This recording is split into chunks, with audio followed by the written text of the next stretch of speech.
बिस्मिल्लाहिर्रहमानिर्रहीम।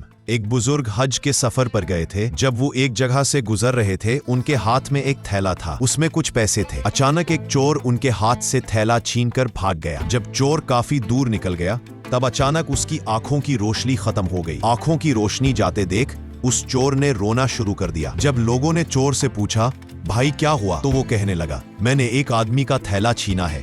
वो कोई बड़ा अल्लाह का करीबी बंदा लगता है। मेरी आंखों की रोशनी चली गई।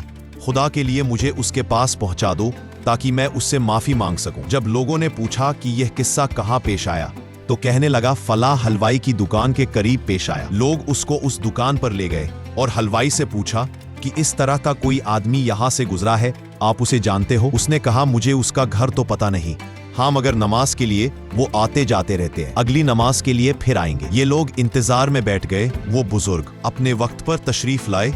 लोग उस चोर को उनके पास ले गए तो उस चोर ने जाकर उनके हाथ पांव पकड़ लिए कि मुझसे गलती हो गई, गुनाह हो गया, मैं बहुत शर्मिंदा हूँ, मेरी आंखों की रोशनी छिन गई, आप अपने पैसे वापस ले लीजिए और मुझे माफ कर दीजिए ताकि अल्लाह ताला मेरी आंखें ठीक कर दे। वो बुजुर्ग कहने लगे कि मैंने तो तुझे पहले ही माफ कर दिया है। ये सुनकर चोर बड़ा हैरान हुआ।